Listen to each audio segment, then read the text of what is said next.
We're here at MIPI DevCon 2016. We're showing our UFS demo connecting to an SCAN Hikes UFS device.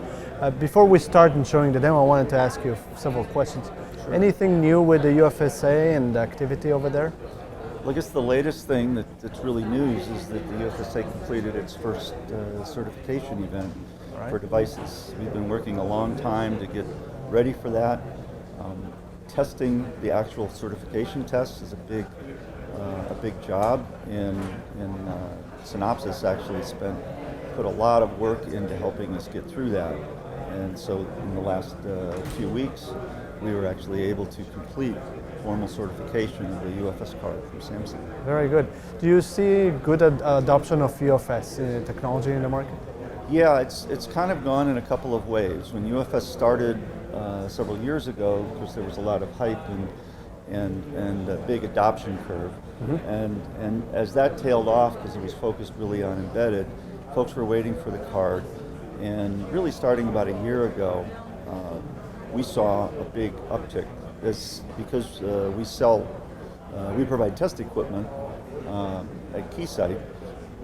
People don't really spend money on our stuff, and then they're really serious about delivering something to market. And so I think that's been a pretty good indicator of how serious the interest is. Yeah, we also see it from the UFS side that typically we saw mobile market adopting it right now, and now we're hopeful that it will go beyond mobile. Starting to see some designs in automotive. Do you see similar trends right now for UFS beyond mobile?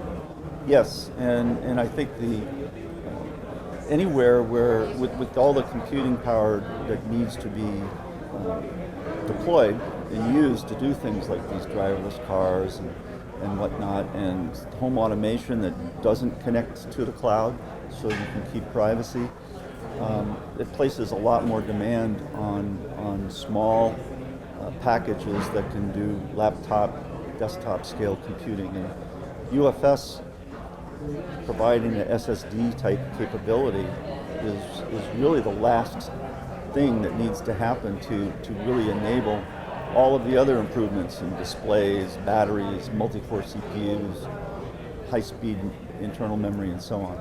Yeah, I agree. I think it's an important thing in the ecosystem that we can actually provide proven IP and actually test equipment, and also the certification program that will enable this kind of growth in the UFS market. Yeah, and the UFSA has always recognized that at these speeds and levels of functional complexity, self-certification really isn't going to provide enough assurance of the reliability and interoperability, and especially with the card. You buy a card and a tablet. Now, in a year, you may want to put in another card that the design didn't even start when the first ones were put out.